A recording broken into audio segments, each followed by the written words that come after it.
Taki kobiecy świat, włażę niechcący do sklepu, zupełnie niepotrzebnie i patrzę, śliczna butelka, 35 zł. Zmacałam, obwąchałam i myślę, bez łaski, zrobię sobie sama. Powiem więcej, w tej cenie zrobię 10 butelek i jeszcze 5 słoików. A kolory wybiorę takie, które lubię najbardziej.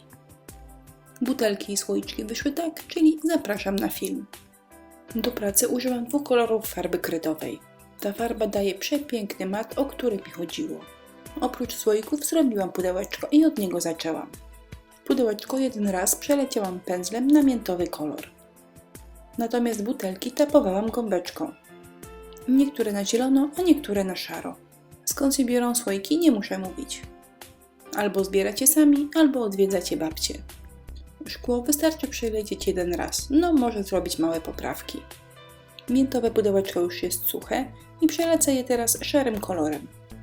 2 warstwy farby są tam, gdzie będę w przyszłości chciała robić przecierki. A to jest forma do foamiranu. A foamiran to cienka pianka do robienia kwiatków. To jest forma podstawowego liścia i tutaj mi się bardzo przydała. Do odcisków skorzystam z lekkiej pianki. Jest świetna, ponieważ po wyschnięciu jest jeszcze odrobinę elastyczna. Listki kształtuję dowolnej wielkości. Natomiast istotne jest to, aby odcisk zawsze zaczynać od szpica liścia. Zobaczcie, wychodzi przepięknie. Jeszcze mokrą piankę kształtuję na butelce i w tej formie pozostawiam do wyschnięcia. Dokulałam jeszcze ogonek i pozostawiam w spokoju na kilka godzin. Zamiast formy do foamiranu, czyli molda, można użyć zwykłych pieczątek. I to też wygląda fajnie, choć uważam, że mold tym razem przebił wszystko. Ale oczywiście ocenę pozostawiam Wam. Wkręciłam się w te odciski i zrobiłam więcej niż było mi potrzebne. Pomyślałam, że nie szkodzi, ponieważ jak coś nie wyjdzie albo nie będzie mu się podobało, to bez żalu wyrzucę. Jeszcze raz przypomnę, jeżeli odcisk ma zostać przyklejony do butelki, to należy go suszyć na butelce. Musi do niej przylegać i wyschnąć w pasującym do niej kształcie. Suche odlewy maluję, raz na miętowo, raz na szaro. Choć jak za chwilę zobaczycie, nie ma znaczenia, który kolor położę jako pierwszy. Wszystko będzie do siebie fajnie pasowało.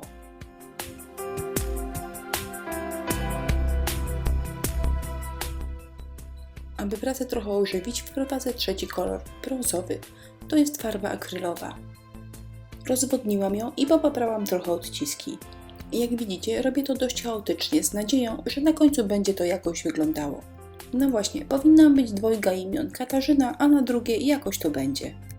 Bo jak powiedział wieszcz narodowy, jeszcze nigdy tak nie było, żeby jakoś nie było. Ale z drugiej strony my kobiety nie poddajemy się bez walki. Byle jakość w wypadku dmuchawca i ważki się nie sprawdziła, więc tu się trochę przyłożyła. Czubeczkiem pędzelka wycieniowałam i teraz może być. Czas położyć drugą warstwę farby. Możemy to zrobić pędzelkiem gąbkowym bądź szczecinowym. Osiągnięty efekt będzie na dobrą sprawę taki sam.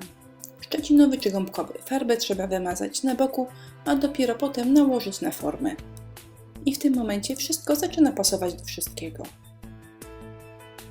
Przepaprałam wszystko, rzuciłam okiem i pomyślałam, że jednak może być trochę lepiej. W ramach polepszania podcieniowałam troszeczkę brzegi i teraz listki wyglądają tak. A teraz nastąpi najgorsze, czyli myśl, że może być jeszcze lepiej. To jest złota pasta woskowa. Albo polepszę, albo spartolę. Raz się żyje. Delikatnie paluszkiem gdzieniegdzie wymazałam i wiecie co? Myślę, że jest ok. Subtelnie i intrygująco. Mam nadzieję, że Wam też się spodobał ten efekt. Ozdoby są gotowe. Teraz wystarczy przeszlifować pudełko. Farba kredowa jest wprost stworzona do przepięknych cieniowanych zadrapań.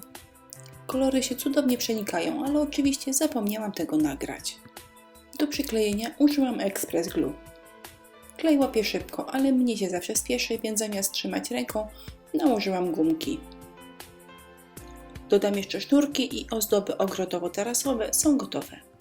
Buteleczki są fajne jako świeczniki albo wazony na pojedyncze kwiaty. Bo ten najmniejszy słoiczek skończy jako jednoosobowa malutka popielniczka dla gościa palacza. Niestety kiepsko widać, jak pięknie przenikają się kolory na tym pudełku. Chyba nie musicie uwierzyć na słowo.